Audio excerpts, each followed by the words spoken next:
Decode CSAT no मोर fear यावर्षी होणाऱ्या MPSC descriptive pattern मध्ये जो आपला GS2 चा पेपर असेल, सामान्य अध्ययन 2 चा, त्या विषयावर आधारित आपण हे बोलणार आहोत. बेसिकली एक इंट्रोडक्टरी सेशन आहे सर्वांसाठी की तुम्ही काय एक्सपेक्ट करू शकता. का सप्टेंबरमध्ये तुमचा पेपर होणार आहे एमपीएससीचा, त्यामध्ये सामान्य अध्ययन 2 म्हणजे सीसॅट मध्ये कोणत्या प्रकारचे प्रश्न येतील, किंवा आता मोजून 4 महिने राहिलेले आहे, तुमची तयारी कोणत्या पातळीवर असली पाहिजे, प्लस या सब्जेक्टला, या विषयाला तुम्हाला जाणून घ्यायची वेळ आलेली आहे. तर त्यासाठीच हा आपला इंट्रोडक्टरी सेशन आहे. आपला सेशन जो आहे आज तो बघितलं तर मुख्यत्वे मेनली 3 गोष्टीवर फोकस करेल. पहिलं तर हे की सीसॅट का बरं इम्पॉर्टंट आहे. 2021 मध्ये जेव्हा आयोगाने सीसॅटचे मार्क्स टोटल स्कोर मध्ये जेव्हा काउंट टाकले, फक्त GS1 चा स्कोर पकडण्यात आला होता, तर सर्वांना वाटलं का सीसॅटचं काही इम्पॉर्टन्स राहणार नाही, फक्त पासिंगसाठी आहे, तर आपण ते कसे करून घेऊ. पण ते किती सत्य आहे ते आपण जाणून घेऊ. तर पहिलं उद्दिष्ट हे तर सीसॅटचं इम्पॉर्टन्स काय सद्यस्थितीमध्ये. सेकंड, सीसॅट आता राहिलेल्या 4 महिन्यामध्ये, आता प्रिलिम्सची तयारी सर्वांनी चालू केलेली असेल, तर या ज्या 4 महिन्यामध्ये कशा प्रकारे इफेक्टिव्हली करावं की ते आपल्याला सप्टेंबरमध्ये परीक्षेच्या वेळेस नडणार नाही, ते आपल्याला अडथळा निर्माण करणार नाही. आणि तिसरं, सीसॅटला आपलं मित्र म्हणून कसं चालायचं, आपल्याला का बरं सीसॅटला फोकस करण्याची गरज येऊन पडून राहिली आहे. ठीक आहे, तर या गोष्टी आज आपण आपल्या सेशन मध्ये पूर्ण करून घेणार आहोत. तर सर्वात अगोदर स्कीम काय आहे त्या एक्झाम आपल्या या प्रिलिम्सची. तर हा जो पेपर 2 आहे हा 2021 नंतर क्वालिफाईंग करण्यात आला. क्वालिफाईंग म्हणजे कसं, फक्त तुम्हाला या पेपरमध्ये 33% मार्क्स आणून घ्यायचे आहेत. कोणी 33% मार्क्स म्हणजे 200 पैकी म्हणजे 66.66, 66.66. जर 2.5 मार्क्सचा आपला एक प्रश्न आहे, तर बघितलं तर इफेक्टिव्हली मोजके 28 प्रश्न नेट तुम्हाला बरोबर आणायची आहे. ही स्कीम आहे तुमची पेपर 2 ची.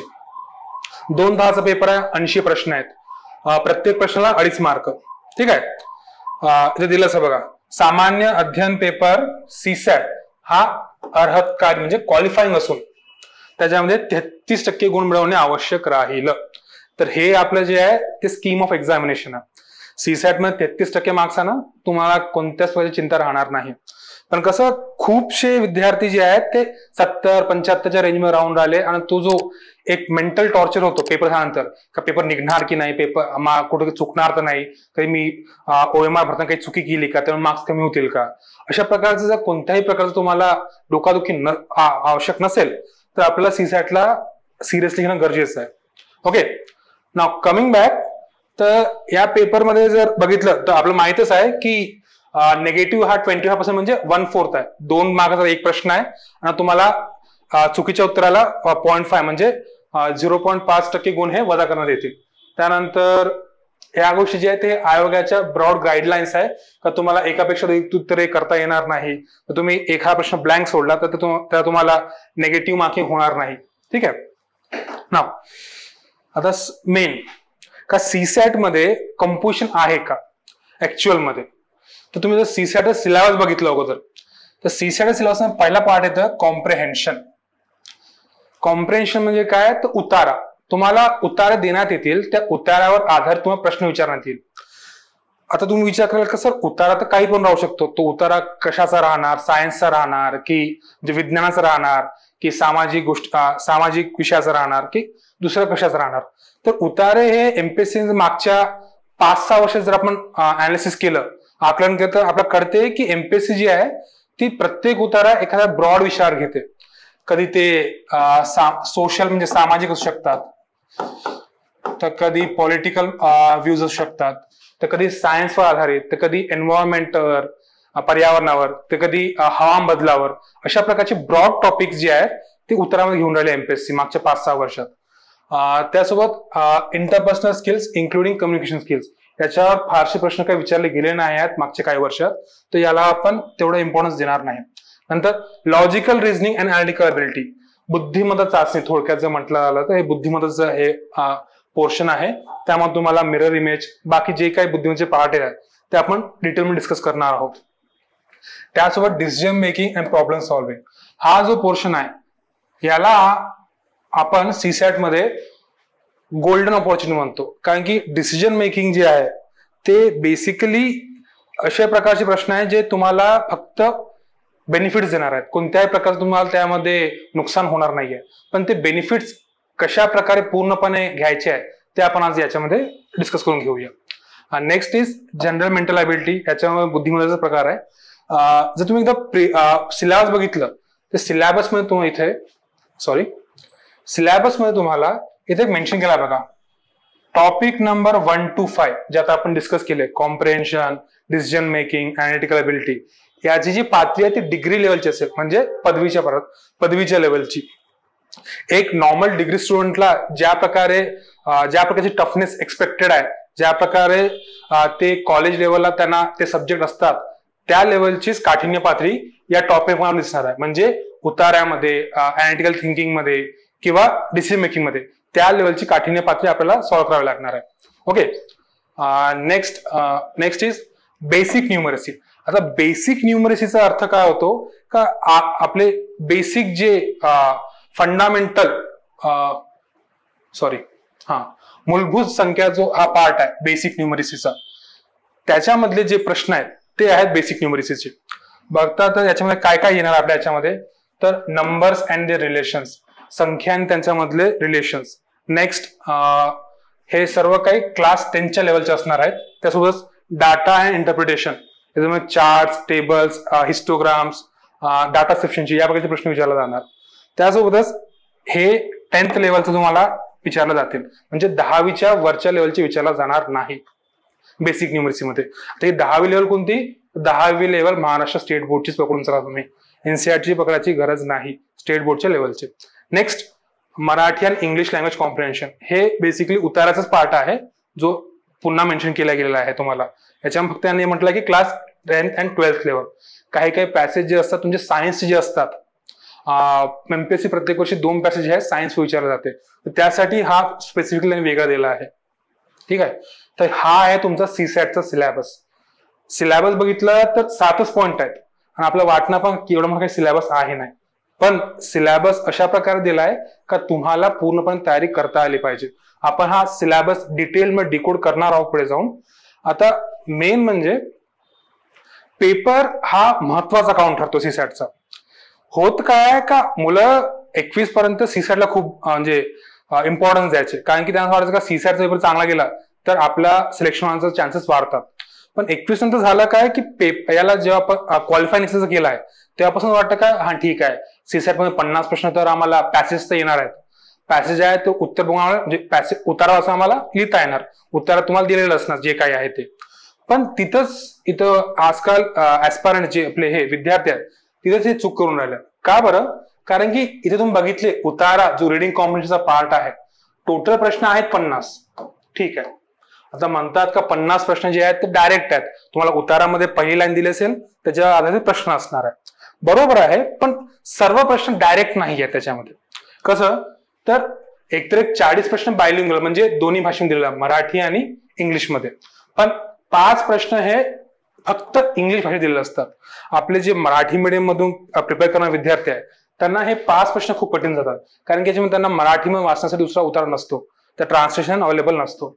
तर जे विद्यार्थी इंग्लिशमध्ये करतात त्यांना हे 5 प्रश्न जे स्पेसिफिक फक्त मराठीमध्ये दिले असतात, प्युअर मराठीमध्ये, शुद्ध मराठीमध्ये, त्याच्यामध्ये पुन्हा त्रास होतो.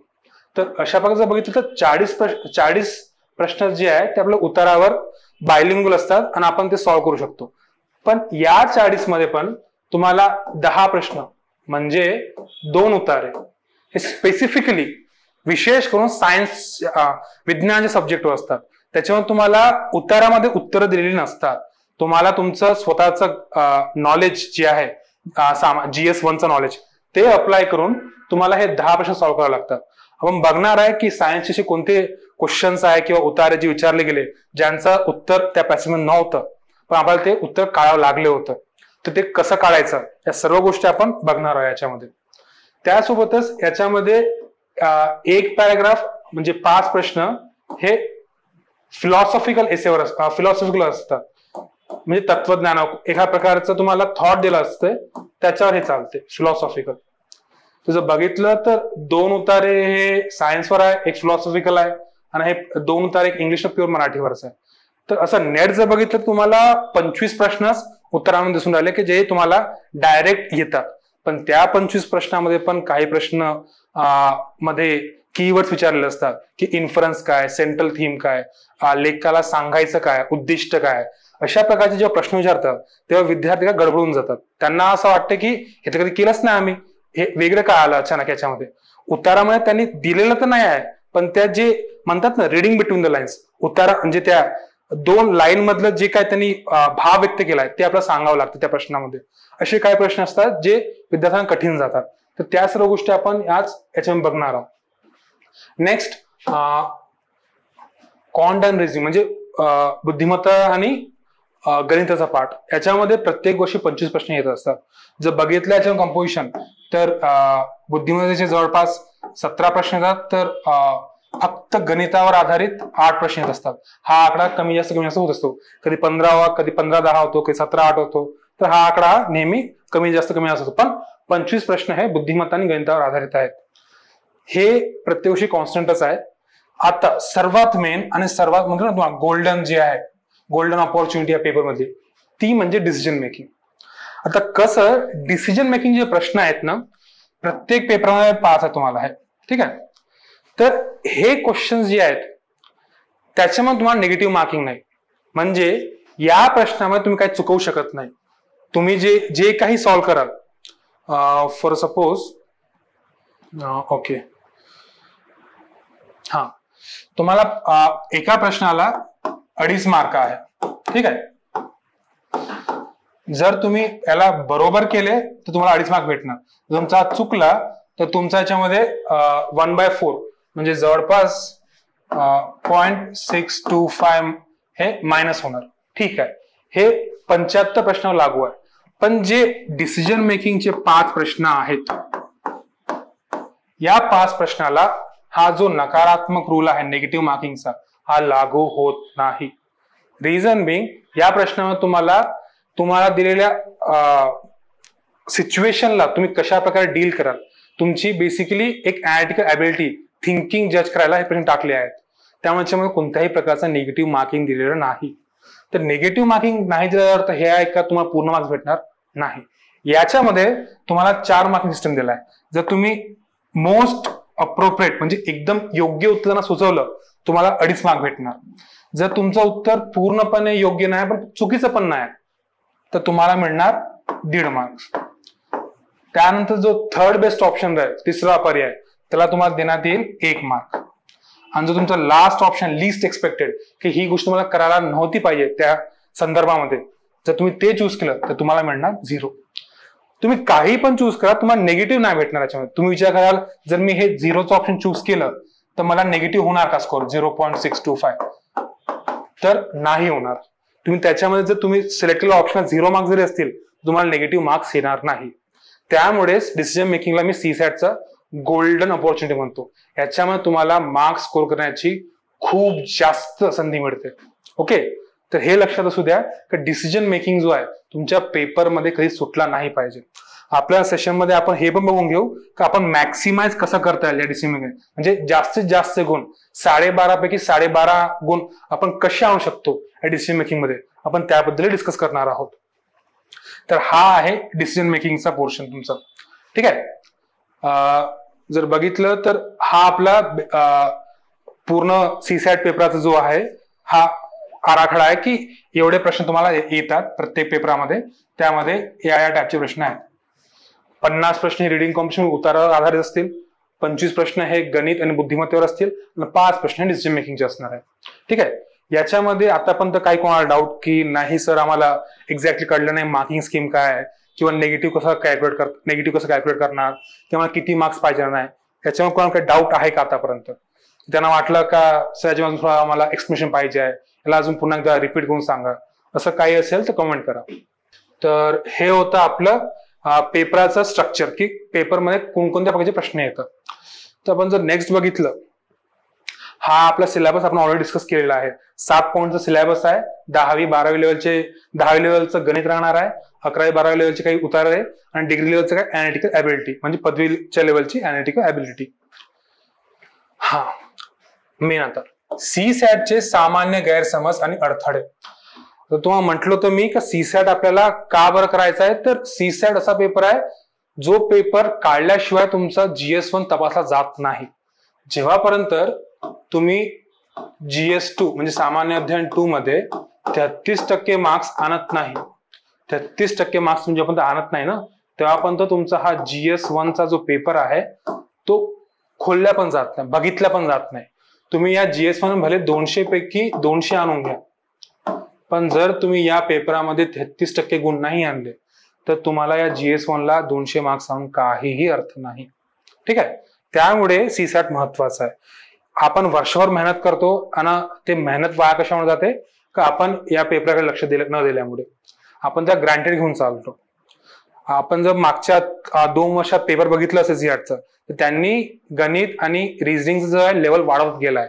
म्हणजे गणित आणि बुद्धिमत्तेचं लेवल हळूहळू वाढवून चालले. प्रश्न जे आहे ते सिमिलर नाही, म्हणजे सारखे सारखे प्रश्न नाही आहेत का सरासरी विचारून राहिले डायरेक्ट किंवा टक्केवारी विचारून राहिले, नाही.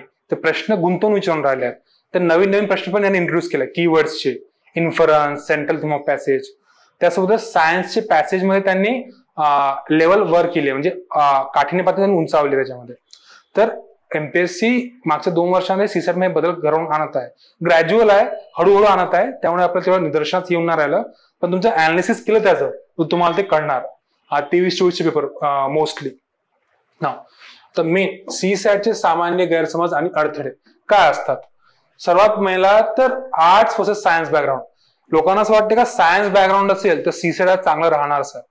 असे कितीतरी विद्यार्थी आहेत ज्यांचं सायन्स बॅकग्राऊंड आहे, विज्ञानाचं बॅकग्राऊंड आहे, 11वी-12वीला सायन्स होतं, त्यानंतर इंजिनिअरिंग केली, तरी पण त्यांचं सीसॅट निघालेलं नाही. तर हा जो गैरसमज आहे का सायन्स बॅकग्राऊंड राहिलं तरच तुमचं सीसॅट सोपं जातो, नाही तर जात नाही, चुकीचं आहे. आर्ट्स बॅकग्राऊंडचे कला बॅकग्राऊंडचे कितीतरी विद्यार्थी आहेत त्यांनी सीसॅट मध्ये 120-130 मार्क्स आणले आहेत, आणि सायन्स बॅकग्राऊंडचे कितीतरी विद्यार्थी आहेत ज्यांना 66 मार्क्स आणणं पण कठीण झालं होतं. तर हा जो मिसकन्सेप्शन आहे आर्ट वर्सेस सायन्सचा, ते अगोदर तुम्ही काढून टाका की नाही सायन्स बॅकग्राऊंड लागेल आम्हाला, नाही तर होणार नाही. आर्ट्स बॅकग्राऊंड असेल तर आम्हाला दिवसात एक करावं लागेल, नाही. तुम्हाला जर बेसिक्स माहीत असतील, मग तुमचं बॅकग्राऊंड सायन्स असो की आर्ट असो, तुम्हाला सीसॅट मध्ये कोणत्याही प्रकारचं समस्या येणार नाही. ठीक आहे. सेकंड जो दुसरा मिसकन्सेप्शन किंवा गैरसमज असतो ते आहे नॉट फोकसिंग ऑन बेसिक्स. तुम्हाला असं वाटतंय का मला जर गणित किंवा बुद्धिमत्तेमध्ये प्रश्न विचारलं, तुम्हाला ते प्रश्न एकाएकी समजून गेले पाहिजे का त्याच्यामध्ये मला जास्त विचार करायची गरज नाही पडली पाहिजे. पण कधी पण लक्षात ठेवा, गणित किंवा बुद्धिमत्ता जो विषय असतो ना, तो एका बिल्डिंग सारखा असतो.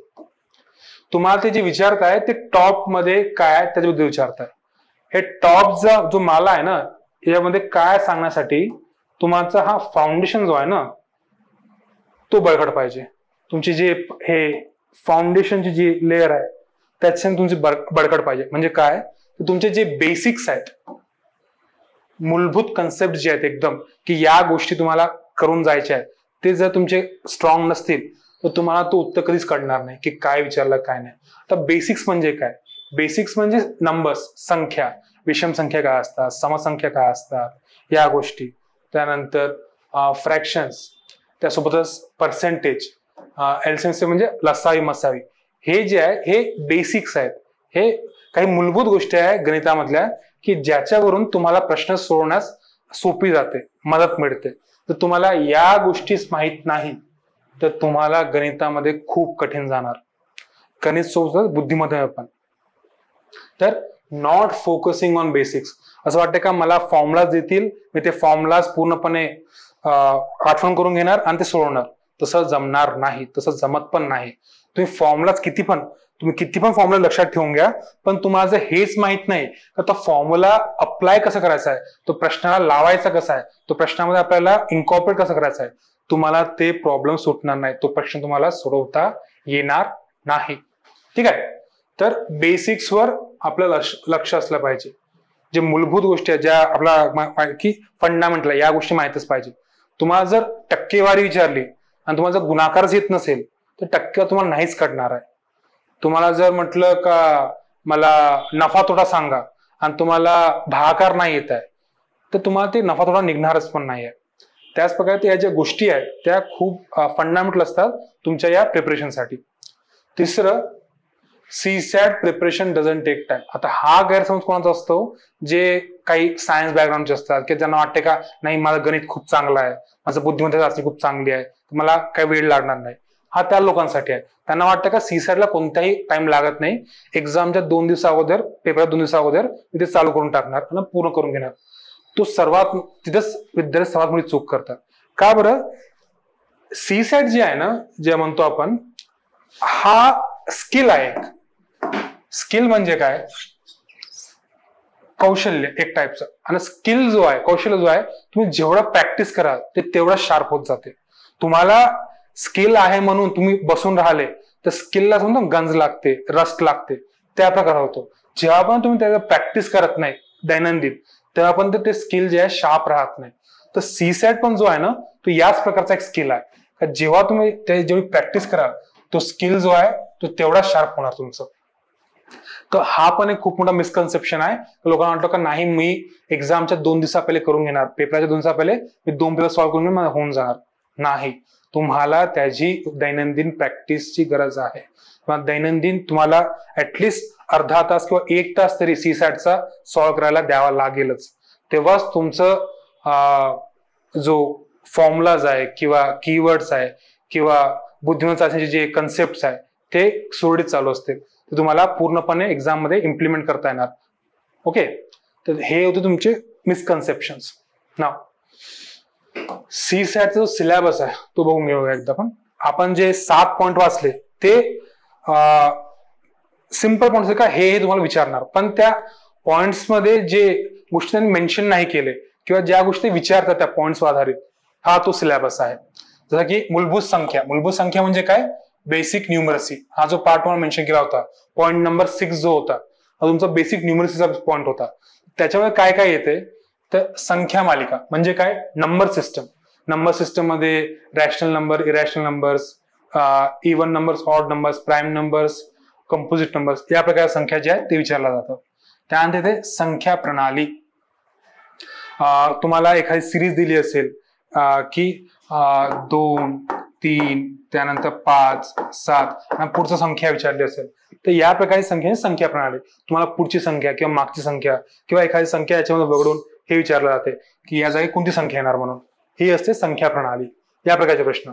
त्यानंतर मूलभूत अंकगणितीय क्रिया, सरळीकरण आणि अंदाज. म्हणजे काही तुम्हाला जर दिलं असेल का अधिकचा अर्थ हा गुणाकार होतो, वजाबाकीचा अर्थ हा भागाकार होतो, गुणाकारचा अर्थ हा बेरीज होतो आणि भागाकारचा अर्थ हा वजाबाकी होतो, असं प्रकार तुम्हाला देऊन आणि संख्यामध्ये टाकून दिलं आणि म्हटलं का तुम्ही आता याचं उत्तर सांगा, तर हे झालं तुमचं मूलभूत अंकगणित आणि सरळीकरण. ठीक आहे. या प्रकारचे प्रश्न.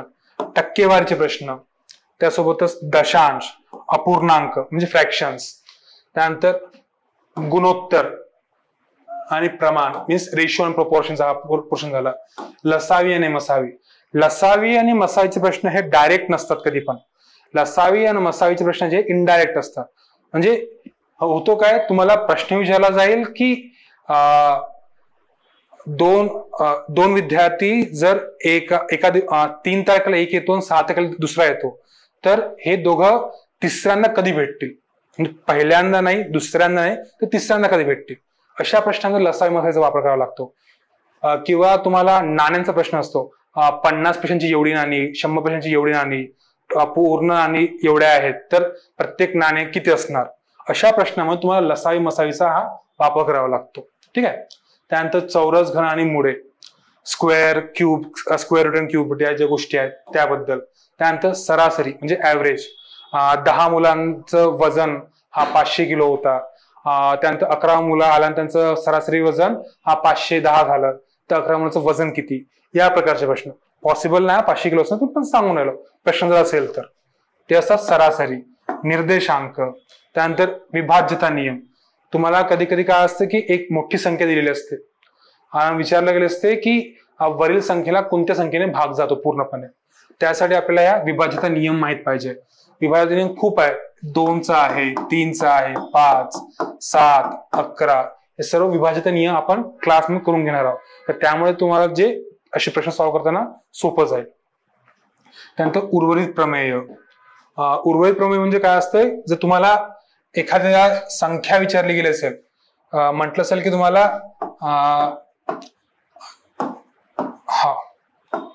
1,00,000 भागीला 7, तर याच्यामध्ये तुमचं बाकी किती उरणार, तर या गोष्टी जर तुम्हाला काढायचे असतील त्यासाठी हा उर्वरित प्रमेयाचा सिद्धांत आपण वापरतो एक्झाम मध्ये. ठीक आहे.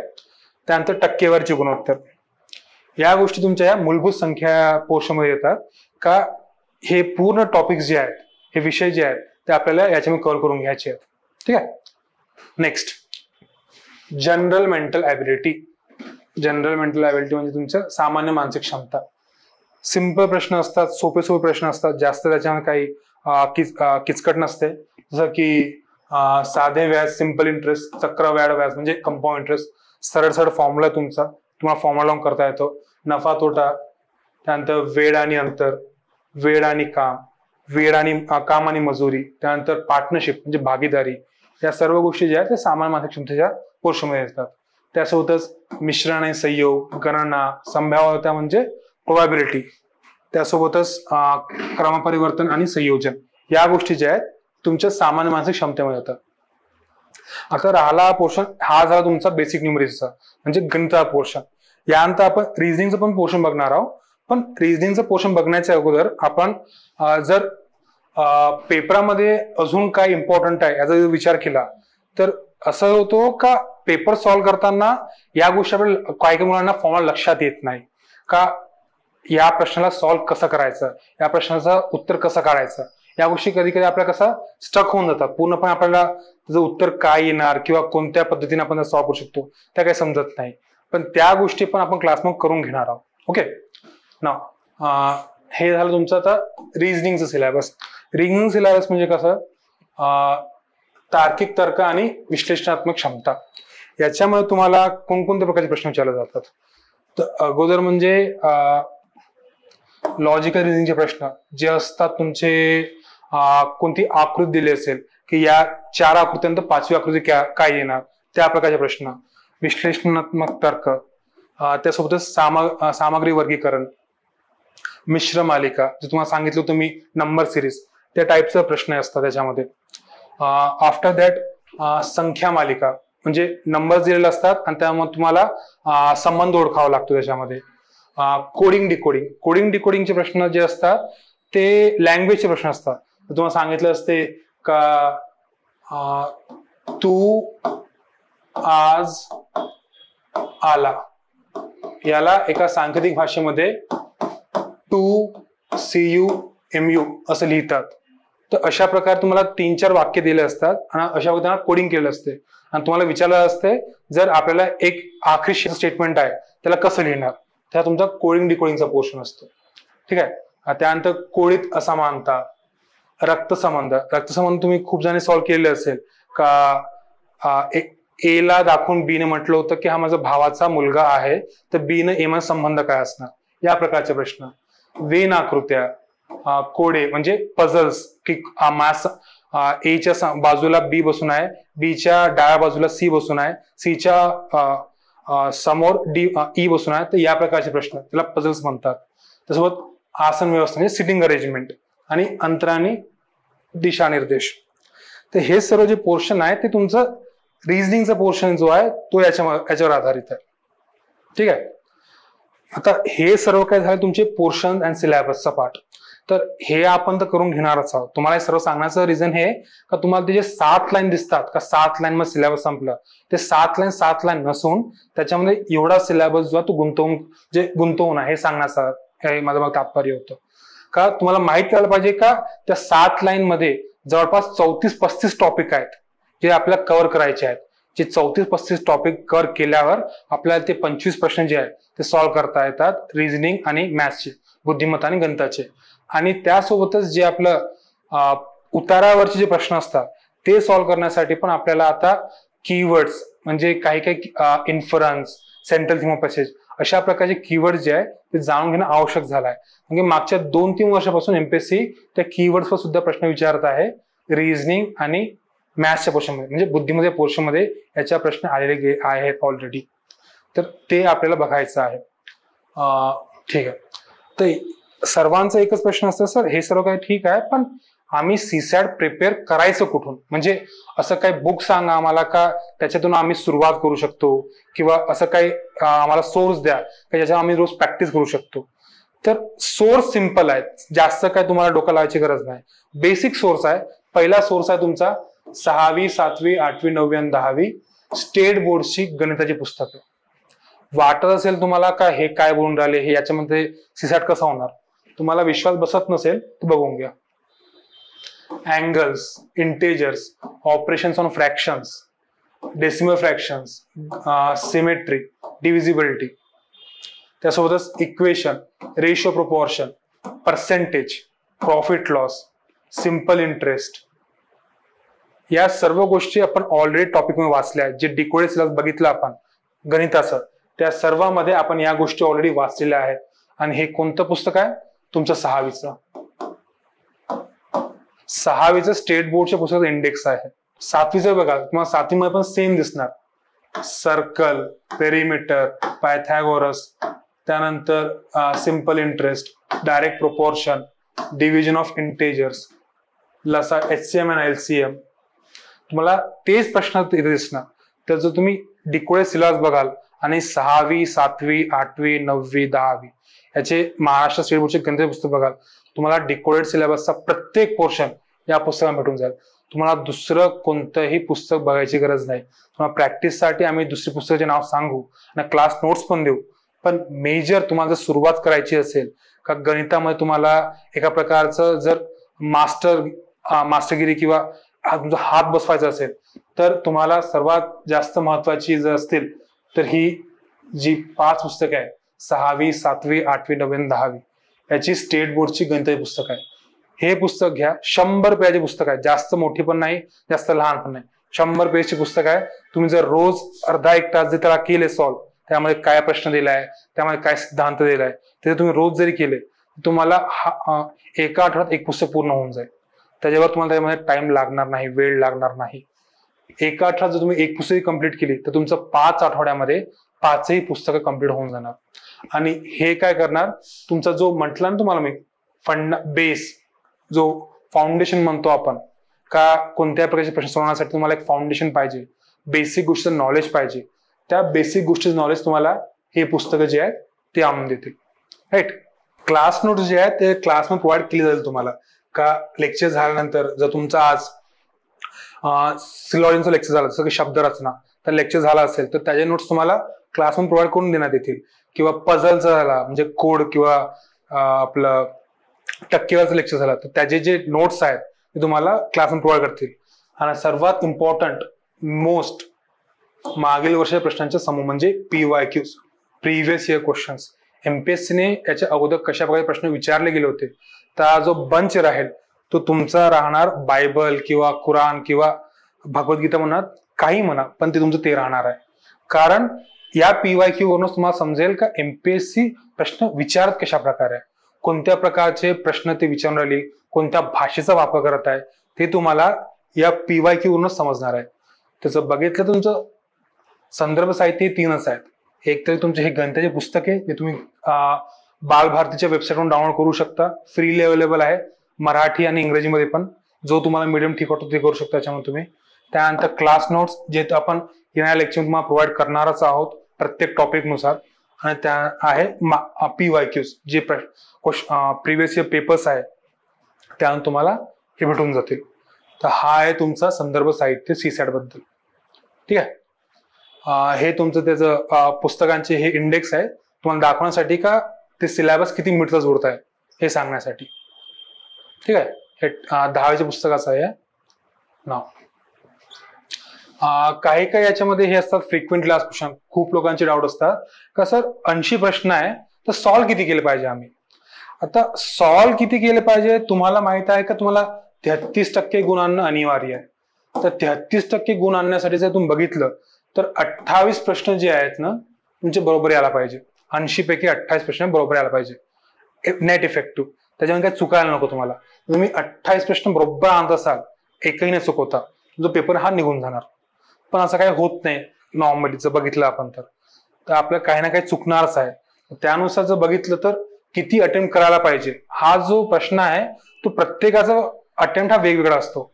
कुणाचं जर इफिशियन्सी जास्त असेल तर ते 40 प्रश्न सोडवून पण पेपर काढू शकतात.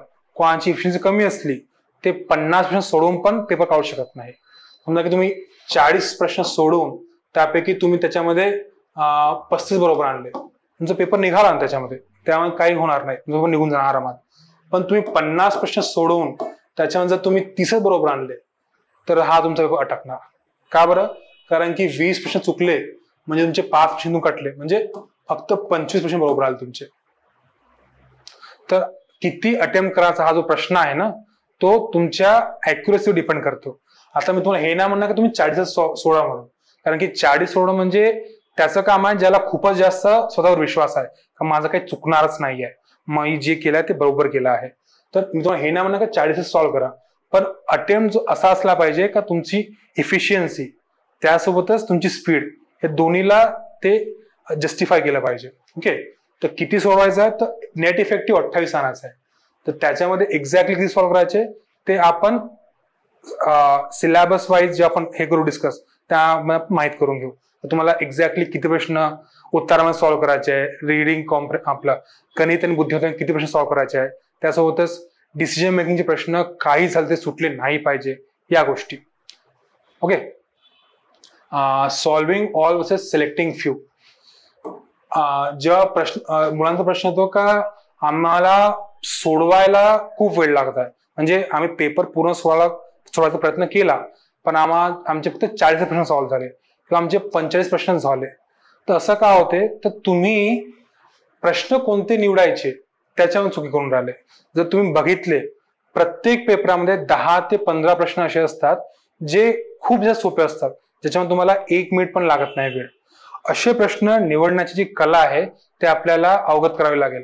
आपण ती कला कशी अवगत करू शकतो, ते प्रश्न कसे ओळखणार त्याबद्दल आपण सेशनमध्ये डिस्कस करणारच आहोत. पण ही गोष्ट जी आहे solving all versus selecting few म्हणजे पूर्ण सोडण्यापेक्षा असे प्रश्न पकडायचे की जे आपल्याला सोपी पण आहेत, जे बरोबर येण्याचे चान्सेस जास्त आहे, जे आपल्याला मार्क्स पण मिळणार. ही कला जे आपल्याला डेव्हलप करायची आपल्या लेक्चरमध्ये. ठीक आहे, आपण वाटल्यास 2023चा एक पेपर बघू शकतो. याच्यामध्ये हा पेपर बघा, हा तुमचा 2023चा पेपर आहे. ओके, तर हा 2023च्या पेपरमध्ये आपण काही क्वेश्चन्स बघितले का कोणते सिलेक्ट करायचे कोणते नाही करायचे. तर या पेपरामध्ये तुम्ही बघू शकता की ओके, तर या प्रश्नाची उत्तर तुम्हाला उत्तरामध्ये भेटणार नाही. पूर्णपणे जी उत्तरं जी आहेत ती उत्तरामध्ये असतील याची काही गॅरंटी नाही. तुम्हाला काही प्रश्नाची उत्तरं स्वतःच्या नॉलेजवरून द्यावी लागतील, तर काही प्रश्नाची उत्तरं हे इनडायरेक्ट रित्या मेन्शन केलं असणार. ठीक आहे, ओके, क्वेश्चन नंबर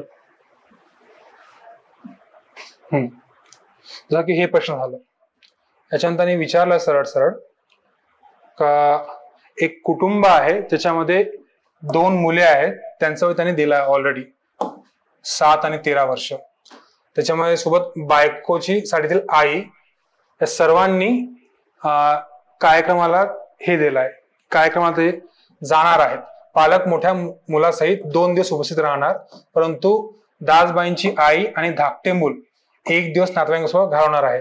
खालील तिकिटांचे दर दिले आहेत. तुम्हाला काढायचं काय का दास कुटुंब पूर्णपणे किती खर्च करतो याच्यामध्ये.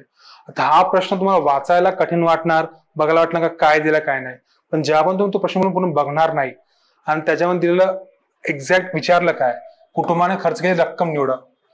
करायचं काय आहे तुम्हाला 3 लोकांचा खर्च 2 दिवसाचा काढायचा तुम्हाला. त्याच्यामध्ये कोण आई बाबा जे असणार तुमचे जे प्रौढ व्यक्ती आहे तुमचे आई बाबा, त्यांचा खर्च असणार 2 दिवसाचा 20 रुपये, म्हणजे 2 गुणिले 20. त्यासोबत त्यांचा जो मोठा मुलगा आहे त्याचा खर्च येणार 2 दिवसाचा 15 रुपये, म्हणजे हे झालं 40 आणि 15 हे झाले 55 तुमचे. आणि जी सवलत आहे ती 12 वर्ष खालील आणि 55 वर्षावरील लोकांसाठी आहे. त्यांची जी आई आहे त्याच्याबद्दल आपलं काय दिलं याच्यामध्ये की त्यांचं वय जे आहे 50च्या वर म्हणजे 60च्या याच्यामध्ये आहे. ओके, 60 आई म्हणजे त्यांना पण ही जी सवलत आहे ती मिळणार, आणि जो मुलगा आहे 7 वर्षाचा त्याला पण ही सवलत मिळणार. तर ती सवलत आणि ही जर पकडलं तर त्यांना 7 रुपये मिळून राहत आहे. तर याच्यामध्ये दोघांना किती राहणार, ते 2 गुणिले 7 म्हणजे 14. 40 अधिक 15 अधिक 14 म्हणजे 69. हा तुमचं उत्तर. अशा प्रकारचे जे प्रश्न आहेत, तुम्हाला अशा प्रकारचे प्रश्न जे आहेत ते निवडून घ्यायचे.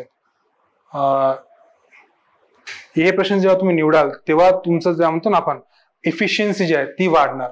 असे याच्यामध्ये ऍटलिस्ट 10 ते 12 प्रश्न आहेत जे तुम्हाला एका मिनिटामध्ये सॉल्व्ह होतील. एका मिनिटावर तुम्हाला वेळ लागणार पण नाही या प्रश्नामध्ये. जसं की आपण घेतलं हा प्रश्न बघा. आता हा प्रश्न घेण्याचं कारण असं आहे का हा प्रश्न कित्येकांना सॉल्व्ह म्हणजे सोडवता आलेला नव्हता. प्रश्न काय, 20 प्रश्नांची प्रश्नपत्रिका तयार केली. 20 प्रश्नांची प्रश्नपत्रिका तयार केली. प्रत्येक प्रश्नाला 2 अंतर्गत पर्याय आहेत. दिलेल्या सर्व प्रश्नातील एक किंवा अधिक प्रश्नांना उत्तरे देण्याच्या विद्यार्थ्याला शक्य असणाऱ्या मार्गांची संख्या निवडा. प्रश्न काय म्हटलं त्यांनी का तुमचे 20 प्रश्न आहेत, प्रत्येक प्रश्नाला 2 उत्तर आहेत. ठीक आहे, तर असे किती प्रकारे तुम्ही त्या 20 प्रश्नांची उत्तर देऊ शकता. प्रोबॅबिलिटीचा प्रश्न, परमुटेशनचा प्रश्न आहे हा. पण आता त्याच्यामध्ये करायचं कसं हे सगळा प्रश्न येतो. तर एवढं जास्त किचकट न करण्यात म्हणजे काय करायचं कसं करायचं ते करण्यापेक्षा एक सिंपल अगोदर सॉल्व्ह करून बघा. जर एक प्रश्न असेल आणि ते 2 उत्तर असतील ए आणि बी, तर हा एक प्रश्न 2 ते सॉल्व्ह करता येतो आपल्याला. तेच जर 1च्या जागी 2 प्रश्न असतील तर पहिल्या प्रश्नाचं उत्तर आपण ए दिलं, दुसऱ्या प्रश्नाचं उत्तर पण आपण ए दिलं, तर हा एक झाला. पहिल्या प्रश्नाचं उत्तर ए दिलं आणि दुसऱ्याचं उत्तर बी दिलं तर हे दुसरी पद्धत झाली. तसंच पहिल्या प्रश्नाचं उत्तर बी देऊन दुसऱ्याचं ए दिलं ते तिसरी पद्धत झाली. आणि पहिल्या प्रश्नाचं उत्तर बी देऊन दुसऱ्याचं पण बी दिलं हे चौथी पद्धत झाली. म्हणजे जर एक प्रश्न असेल तर 2 रित्या करता येतात आपल्याला, 2 प्रश्न असतील तर 4 रित्या करता येत आहे. म्हणजे होऊन करायला आहे. जेवढे प्रश्न वाढतायत तेवढ्यानंतर गुणाकार होऊन राहिलाय. ठीक आहे, म्हणजे जर त्याच्यामध्ये पर्याय 2 असतील तर 2 रित्या होतील एका प्रश्नाला. जर आपल्याला सोडवायचं असेल तर 2 प्रश्न असतील ते 4 रित्या होणार. ते जर 3 प्रश्न असतील ते 8 रित्या होणार. अशा प्रकारे जर 20 प्रश्न असतील ते काय होणार असं. पण याच्यामध्ये आपण एक गोष्ट विसरून राहिलो, एकतर एक आपण पहिला पर्याय निवडू शकतो किंवा दुसरा पर्याय निवडू शकतो. पण आपल्याकडे एक तिसरा पर्याय पण आहे, कोणताही पर्याय न निवडण्याचा. त्याच्यामुळे काय होणार, आपल्याला 2 नाही तर 3 रित्या तो प्रश्न सॉल्व्ह करता येणार, तो प्रश्न सोडवता येणार. तर 3 रित्या जर आपण सॉल्व्ह केलं तर काय येणार, 3चा पॉवर 20. ठीक आहे, आता तुम्ही म्हणा का आन्सर झालाय, करायचं काहीच नव्हतं. पण याच्यावर अजून एक त्यांनी म्हटलं आहे का दिलेल्या सर्व प्रश्नातील एक किंवा अधिक प्रश्न उत्तर देणं. म्हणजे तुम्हाला कमीत कमी एक प्रश्न याच्यामध्ये सोडवावाच लागेल. आणि याच्यामध्ये आपण जे पकडलंय त्याच्यामध्ये एक अशी पण पॉसिबिलिटी आहे त्याच्यामुळे आपण एकही प्रश्न सोडवणार नाही. त्याच्यामुळे याच्यावरून आपल्याला ती एक पॉसिबिलिटी फक्त वजाबाकी करायची आहे. तर ते येणार आपलं उत्तर हे. दिसायला प्रश्न किचकट आहे, समजत नाही, काही नाही, पण जे आपण क्लासमध्ये वर्गामध्ये आपण जे या गोष्टी करू आपण, तेव्हा तुम्हाला हा प्रश्न 30 सेकंद सॉल्व्ह करता येणार. 30 सेकंदवर तुम्हाला याच्यामध्ये वेळ लागणार नाही. तर या प्रकारचे जे प्रश्न आहेत या पेपरमध्ये खूप असे प्रश्न आहेत. जसं की यानंतर प्रश्न बघून घ्या तुम्ही.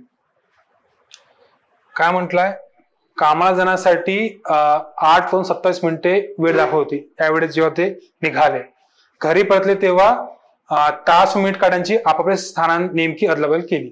म्हणजे जेव्हा सकाळी निघाले तेव्हा जो वेळ होता तो होता 8:27. जर आपण बघितलं तर 6, 7, 8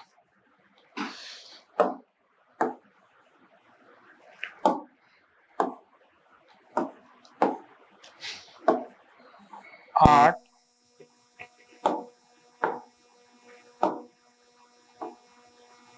8 आणि हे झालं तुमचं 27.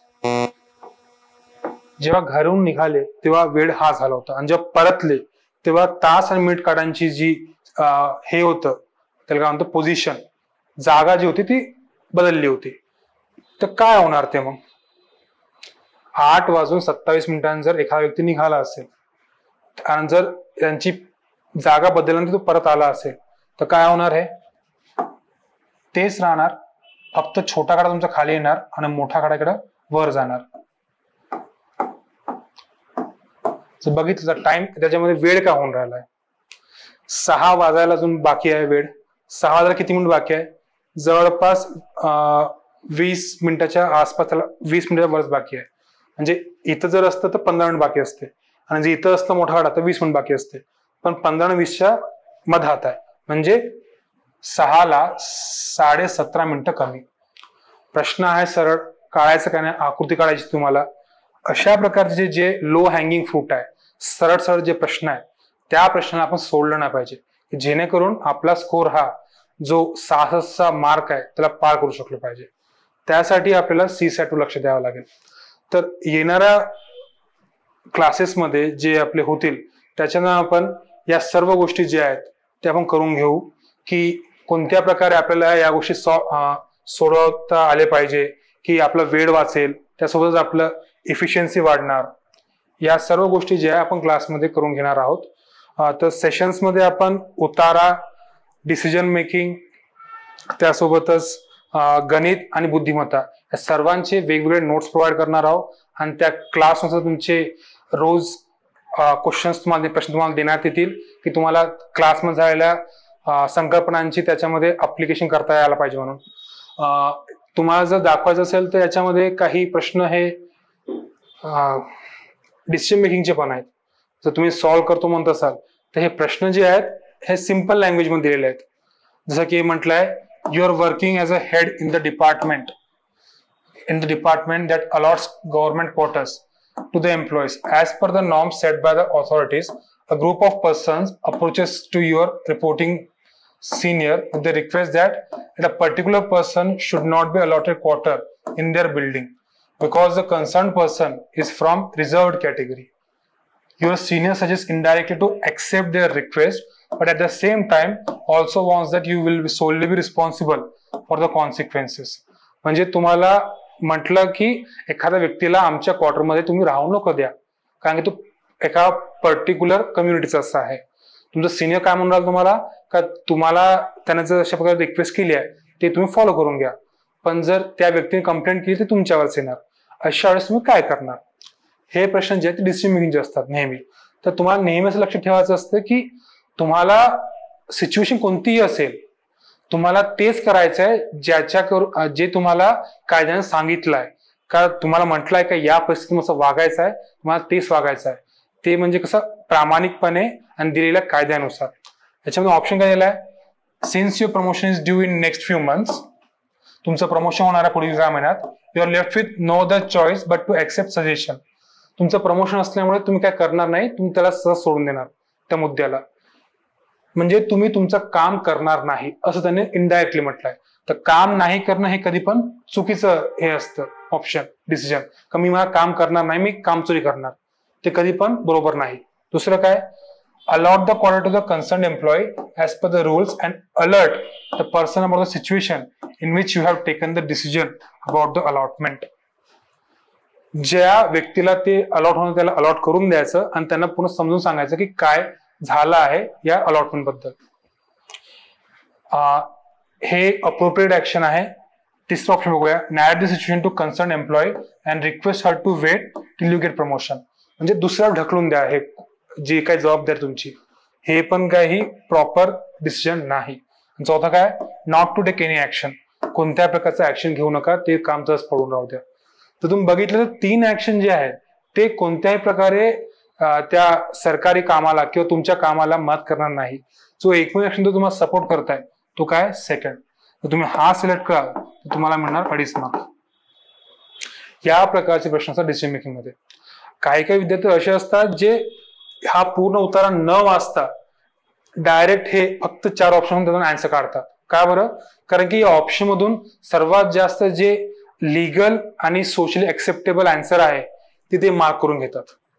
हा लीगल आणि सोशल म्हणजे कायद्यानुसार आणि सामाजिक दृष्टीनुसार पण हा ऑप्शन बरोबर ठरतो म्हणून डायरेक्ट मार्क करतात, ते उतारा न वाचता. त्या प्रकारची ट्रिक पण आपण डेव्हलप करू क्लासमध्ये. तर हे झालं तुमचं डिसिजन मेकिंगचा प्रश्न.